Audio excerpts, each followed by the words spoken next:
وبه نستعين وهو خير ناصر ومعين. أما بعد فقد قال رسول الله صلى الله عليه وآله وسلم إن الله خلق عبيدا لحوائج الناس يرغبون في المعروف ويعظون الجود مجدا واللہ یحب مکارم الاخلاق. ہماری گفتگو کا آج عنوان خلق خدا کی حاجت روائی ہے. ویسے یعنی یہ جو نشستیں ہو رہی ہیں، ان نشستوں کا عنوان بھی یہ ہے کہ احادیث سے حکمتوں کو کیسے استخراج کیا جاتا ہے. احادیث سے حکمتوں کو اخذ کرنے کا عنوان موضوع گفتگو ہے. تو فرماتے ہیں کہ ہماری جو آج کی دوسری نشست ہے اس کا عنوان خلق خدا کی حاجت روائی ہے. اس کے متعلق ہم پیغمبر اکرم صلی اللہ علیہ وآلہ وسلم کی حدیث آپ کے سامنے پیش کر کے اس میں حکمت کو استخراج کریں گے. حضور اکرم صلی اللہ علیہ وآلہ وسلم ارشاد فرماتے ہیں کہ ان اللہ خلق عبیدا لحوائج الناس، کہ بے شک اللہ نے خلق کیا ہے کچھ بندوں کو لحوائج الناس، تاکہ وہ لوگوں کی حاجت اور ضرورتوں کو پورا کریں. لوگوں کی حاجت روائی کے لیے کچھ لوگوں کی ڈیوٹی اور ذمہ داری لگائی ہے.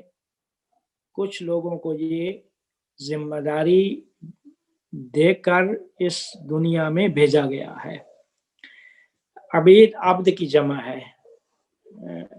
جس طرح حضرت علی علیہ السلام کا فرمان ہے کہ انا عبد من عبید محمد، میں محمد کے غلاموں میں سے ایک غلام ہوں. عبید عبد کی جمع ہے. تو ان اللہ خلق عبیدن، بے شک اللہ نے کچھ بندوں کو خلق کیا ہے. لحوائج الناس، مقصد یہ ہے کہ وہ کچھ بندے جا کر خلق خدا کی حاجت روائی کریں. جس طرح آپ کو معلوم ہے کہ ایک حق اللہ ہے اور ایک حق الناس، یا دوسرے لفظوں میں کچھ حقوق اللہ ہیں اور کچھ حقوق الناس ہیں. حقوق اللہ وہ حق ہیں کہ جن کا ڈائریکٹ تعلق انسان اور اللہ تعالیٰ کے ساتھ ہے. جس طریقے سے اللہ نے ارشاد فرمایا کہ میں نے نماز فرض کیا ہے تو آپ نماز پڑھیں، روزہ فرض کیا ہے روزہ رکھیں. بہت ساری جو عبادات ہیں وہ حقوق اللہ ہیں. کچھ حقوق الناس ہیں. حقوق الناس یعنی وہ حق کہ جن کا تعلق ہی ڈائریکٹ یعنی لوگوں سے ہے، کہ اگر آپ کسی بندے کا حق غصب کرتے ہیں تو اس کا جبران اس طریقے سے کر سکتے ہیں کہ اس کے پاس جا کر معافی مانگے، یا جو کچھ بھی آپ نے اس کی حق تلفی کی ہے تو حق تلفی کے لیے آپ کو رجوع کرنا پڑے گا اس اللہ تعالیٰ کی مخلوقات میں سے اس بندے کی طرف کہ جس کا انسان نے حق غصب کیا ہے. وہ بندہ مثلا کسی نے کسی کی غیبت کی. اب غیبت کا مطلب ہے کہ کسی کے پیٹھ پیچھے برائی کرنا. تو اب جو شخص ایسا کام کرتا ہے اللہ تعالیٰ ان غیبت کرنے والے کی نیکیاں کاٹ کر اس کے حساب میں ڈال دیتا ہے جس کی غیبت ہو رہی ہے. تو اب اگر آپ نے کسی کی غیبت کیا ہے تو اس کا حال یہ ہے کہ وہ جس کی غیبت ہوئی ہے اس کے پاس جا کر حلالیت لیں کہ میں نے غیبت کیا ہے تو مجھے معاف کر دیں. تو کہتے ہیں جب تک وہ بندہ معاف نہیں کرے گا تو اللہ بھی معاف نہیں کر سکتا. یہ ایک جو عمومی جو دیندار لوگوں کے نزدیک ایک ذہنیت ہے، وہ اس طریقے سے ہے کہ حقوق اللہ جو اللہ تعالیٰ خود معاف کر دے گا، چاہے تو معاف کر دے گا، جو بھی انسان کے پاس اس کا موجہ عذر ہوگا تو اس عذر کی بنا پر اللہ معاف کر سکتا ہے۔ مثال دے رہا ہوں، نماز فرض ہے تو وہ اس حالت میں تھا کہ نماز پڑھ ہی نہیں سکتا تھا، ٹھیک ہے نماز اس نے نہیں پڑھی، سب کچھ کیا اس نے، اچھا نہیں کیا، لیکن اللہ تعالیٰ کے بہتر جانتا ہے کہ اس کے پاس کیا عذر تھا، ہو سکتا ہے اللہ تعالیٰ اسے معاف کر دے۔ لیکن حقوق الناس کے متعلق جو عمومی دینداروں کے نزدیک یا دینداروں کی ذہنیت ہے وہ یہ ہے کہ جب تک وہ انسان معاف نہیں کرے گا اس وقت تک اللہ معاف نہیں کر سکتا۔ لیکن ایک تیسری نظریہ جو کم لوگوں کا، ہمارے استاد کا بھی نظریہ تھا اور ہم نے بھی اس پہ تحقیق کی تھی، وہ اس طریقے سے ہے کہ حقوق الناس بھی در حقیقت حقوق اللہ ہے، حقوق الناس بھی در حقیقت حقوق اللہ ہے۔ تو لہذا اگر کسی نے کسی کے، مثال دے رہا ہوں، غیبت کیا ہے اور آپ جاتے ہیں غیبت والے کے پاس اور وہ معاف نہیں کرتا جس کی غیبت ہوئی ہے، تو اب اللہ تعالی عادل ہے، ہر انسان کے ساتھ قیامت کے دن عدل سے رفتار کرے گا، عدل سے زیادہ، جیسے دعاؤں میں ہے کہ الہی لا تعدل، الہی ہمارے ساتھ لا تعاملنا بعدلک، اپنے عدل کے ذریعے سے معاملہ نہ کرنا، کیونکہ آپ عدل کریں گے تو ہم اس عدل کے ترازو میں ہماری کہیں جگہ نہیں ہوگی۔ وَالْعَامِلْنَا بِفَضْلِكَ، اپنے فضل سے ہمارے ساتھ پیش آنا۔ فضل کا مطلب یہ ہوتا ہے کہ جتنے آپ مستحق ہیں نہیں اتنا آپ کو اللہ تعالیٰ دے دے، جتنا استحقاق نہیں ہے اس سے زیادہ اللہ آپ کو دے دے، یا اتنا اللہ آپ کو دے دے۔ لیکن عدل یہ ہے کہ جتنا استحقاق ہے کسی کے پاس اتنا ہی اس کو ملے۔ تو استحقاق تو کسی کا نہیں ہے، چونکہ انسان اور انسان کا پورا وجود ہی در حقیقت وہ اللہ تعالیٰ کا مال ہے، اللہ تعالیٰ کی ملکیت ہے۔ اللہ فرماتا ہے تبارک الذی بیدہ الملک، بابرکت ہے وہ ذات کہ جس کے دست قدرت میں ملک ہے، بادشاہی ہے۔ کون سی بادشاہی؟ پورے عوالم کی بادشاہی ہے، اور یہ عوالم میں انسان بھی ہے۔ تو انسان اور انسان کے افعال جو ہیں یہ سارے کے سارے ملکیت خدا ہیں، یہ سارے کے سارے ملکیت خدا ہے۔ تو اس طریقے سے انسان تو کسی اس کے مستحق استحقاق ہے ہی نہیں، تو اللہ تعالیٰ انسان سے معاملہ کرے گا فضل کے ساتھ۔ اللہ قرآن میں بھی فرماتا ہے واللہ یحب المحسنین، اللہ احسان کرے گا ہمارے اوپر۔ عادل ہے اللہ، لیکن عدل سے اگر عدل کیا اللہ تعالیٰ نے تو عدل سے اللہ فرماتا ہے میں عدل کروں گا، لیکن یہ ہے کہ دعا کی جاتی ہے کہ پروردگارہ عدل نہ کرنا سے پیش نہ آنا بلکہ فضل سے پیش آنا۔ فضل میں یہ ہوتا ہے کہ استحقاق نہیں ہے، اللہ تعالیٰ آپ کو دے دیتا ہے۔ آپ فرماتے ہیں کہ حق الناس اور حق اللہ، حقوق اللہ اور حقوق الناس، تو در حقیقت یہ حقوق الناس حقوق اللہ کے مقابلے میں نہیں ہے، بلکہ یہ حقوق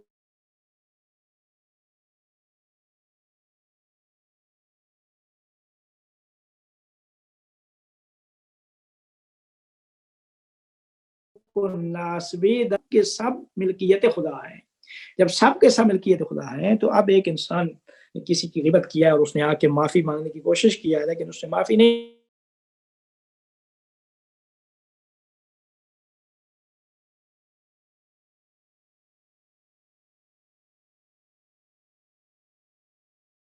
دی، تو اس کی بنیاد پر اگر ایک انسان نے آ کر اپنی کوشش کیا لیکن آگے سے بندے نے وہ اس کا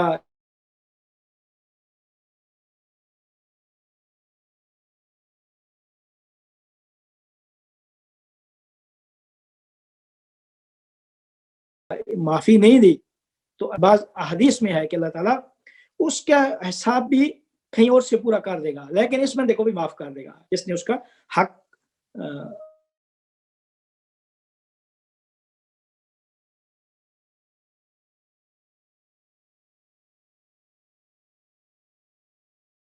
تلف کیا تھا یا جو بھی۔ تو مطلب یہ ہے یرغبون فی المعروف، جن کی دو صفتیں ہیں۔ اللہ تعالیٰ نے کچھ لوگوں کو خالق کیا ہے لہوائے جنات،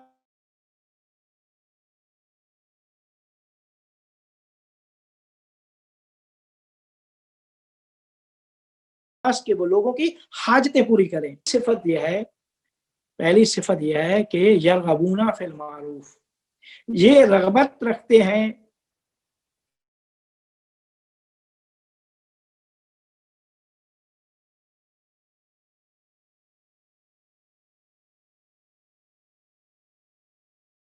شوق رکھتے ہیں معروف میں، نیکی کا شوق رکھتے ہیں۔ اللہ فرماتا ہے نا کہ قرآن میں ہے کہ وَنَفْسٍ وَمَا سَوَّاهَا فَأَلْهَمَهَا فُجُورَهَا وَتَقْوَاهَا، اللہ نے نفس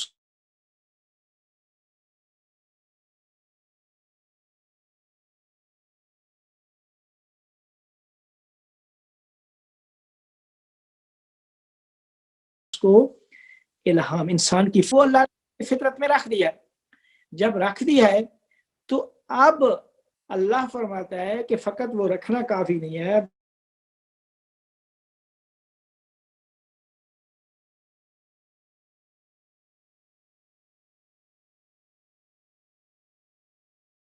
بلکہ وہ لوگ جو وہ نیکی مقام عمل کو ملانے والے وہ لوگ ہیں جو لوگوں کی حاجات کو پورا کرتے ہیں، لوگوں کی حاجتیں مخلوقات۔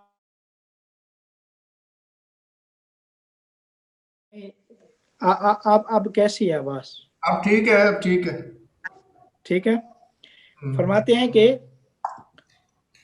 یہ جو لوگوں کی حاجت روائی کی ذمہ داری دے کر اللہ نے کچھ لوگوں کو خلق کیا ہے، اس عالم میں بھیجا ہے، تو ان کی دو صفتیں ہیں، یرغبون فی المعروف، یہ نیکی کا شوق رکھتے ہیں، وَيَعُدُّونَ الْجُودَ مَجْدًا، یہ ایک اخلاقی اور انسانی قدر سمجھتے ہیں بخشش اور سخاوت کو، سخاوت کو اپنی ارزش اور اقدار میں سے ایک قدر سمجھتے ہیں۔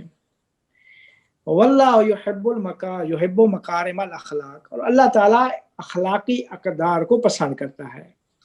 فرماتے ہیں کہ جود و سخاوت مندی بھی کو بھی یہ کیا کرتے ہیں، ایک اپنی فضیلت سمجھتے ہیں، اخلاقی قدر سمجھتے ہیں۔ کہتے ہیں جود و سخا جو ہے، سخاوت جو ہے، وہ عالم کے قانون کے مطابق ہے، جو بخل ہے وہ اصل تخلیق کائنات کے منافی ہے۔ تو اس وجہ سے ایک اخلاقی اور انسانی قدر سخاوت کو قرار دیا گیا، بخل کو کی مذمت کی گئی ہے۔ آپ دیکھیں حضرت علی علیہ السلام نے وہ مالک اشتر کو جو لیٹر لکھا تھا، اس میں لکھا تھا لا تکن فی مشورتک بخیل، اپنے مشورے میں بخیل کو کبھی داخل نہ کرنا، اپنے مشورہ میں بخیل کو کبھی داخل نہ کرنا۔ یا مثلا جہاں پہ فرمایا کہ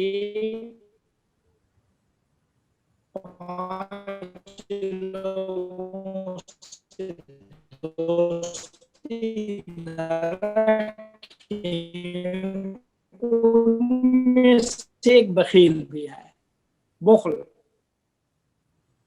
تو فرماتے ہیں کہ خلاف ہے، اور یہ اصل کو اللہ نے خلق کیا ہے تو پوری کائنات میں بخشش اور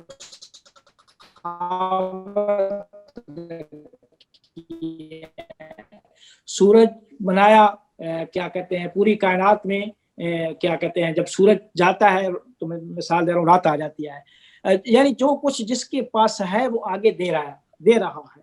تو یہ جو دینا ہے نا، عطا کرنا آگے، یہ کائنات کی ہر چیز جو ہے وہ آگے وہ عطا کر رہی ہے۔ تو یہ بخشش عطا، یہ جو اصل کائنات ہے وہ تکوین جسے کہتے ہیں. تو مقام تکوین کے اندر اللہ نے سخاوت کو رکھا ہے کہ وہ اب جو کچھ ہے اس کو دے رہے ہیں، یہ دینا رکھا ہے. تو یہ جو دینا رکھا ہے اس کو پھر اللہ تعالیٰ نے اپنے نبی کے ذریعے سے لوگوں کے اندر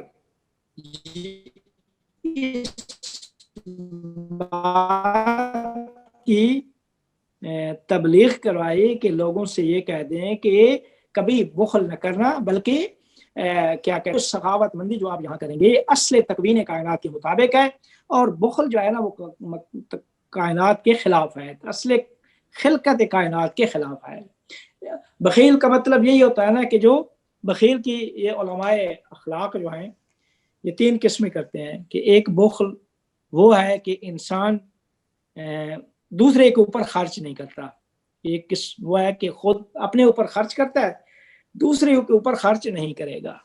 دوسری قسم یہ ہے کہ اپنے اوپر بھی خرچ نہیں کرتا. تیسری قسم کہتے ہیں کہ یہ ہے کہ نہ فقط اپنے اوپر خرچ نہیں کرتا اور دوسروں کے اوپر، بلکہ جو دوسرے لوگ ایک دوسرے پہ خرچ کریں اس سے بھی اس کو تکلیف اور کوفت ہوتی ہے کہ یہ لوگ ایسا کیوں کر رہے ہیں. تو اس وجہ سے کہا گیا کہ بخیل سے کبھی مشورہ نہ لینا. کیوں؟ کیونکہ بخیل تمہیں روکے گا، خیر اور معروف اور نیکی سے روکے گا. کہے گا کیا کرے، کیا کر رہے ہیں یہ، ایسا نہ کریں، کیا ہوگا، یہ ہوگا، یہ چیزیں ضائع چلی جائیں گی. تو اس طریقے سے آگے والا جو شخص ہے سامنے والا وہ معروف اور نیکی سے رک جائے گا. تو بخل معروف اور نیکی سے رکنے کا سبب بنتا ہے. لیکن وہ جو بخشش اور عطا ہے وہ ایک قدر انسانی اخلاقی قدر ہے اور وہ اللہ تعالیٰ کو پسند ہے، بخشش و عطا کرنا. تو فرماتے ہیں کہ ہماری جو گفتگو کا موضوع تھا وہ یہ تھا کہ لوگوں کی حاجت روائی. تو یہ کہتے ہیں کہ یہ حاجت روائی کے لیے اللہ نے کچھ کائنات میں بندوں کو خلق کیا کہ جو لوگوں کی مشکلات کو حل کرتے ہیں.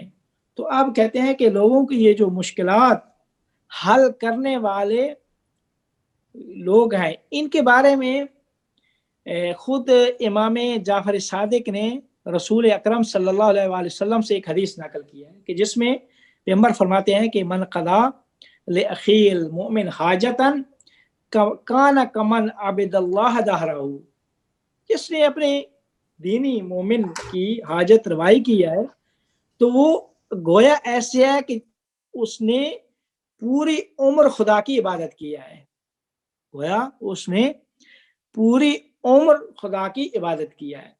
یا اسی طریقے سے پیغمبر کی اس کے ضمن میں ایک اور حدیث ہے کہ جس میں پیغمبر فرماتے ہیں کہ من سعى فی حاجت اخیہ المؤمن فکأنما عبد اللہ 9,000 سنۃ صائما نہارہ قائما لیلہ. وہ شخص جس نے کسی مومن کی حاجت کے لیے کوشش کی ہے وہ گویا اس طرح ہے کہ اس نے 9,000 سال اللہ کی عبادت کیا ہے، اس حالت میں کہ دنوں کو روزے رکھے ہیں اور راتوں کو حالت قیام میں نماز ادا کیا ہے. یہ پیغمبر کی مشہور حدیث تھی کہ خلق خدا کی حاجت روائی کے لیے. یہی حدیث اصحاب بھی جانتے تھے، اہل البیت بھی جانتے تھے. تو امام حسن علیہ السلام کا ایک واقعہ ہے کہ امام حسن علیہ السلام یہ ابن عباس نقل کرتے ہیں کہ میں اور امام حسن ہم مسجد میں طواف میں بیٹھے تھے. طواف جب کر رہے تھے نا مسجد میں اعتکاف میں بیٹھے تھے. اعتکاف میں بیٹھے تھے تو ایک بندہ دوڑتا ہوا آیا مسجد میں، کہتے ہیں کہ مولا مجھے کچھ پیسے چاہیے، مجھے کچھ پیسوں کی ضرورت ہے، میں نے قرضہ دینا ہے.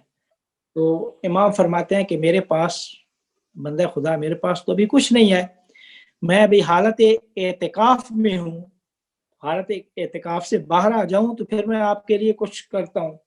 تو اس نے کہا مولا وہ میں نے کسی کا قرض دینا ہے، پیسے دینے ہیں کسی کے، اور وہ شخص جس کے پیسے دینے ہیں وہ مسجد کے دروازے پہ کھڑا ہے، وہ مجھے میری بےزتی کر رہا ہے اور میں نے اسے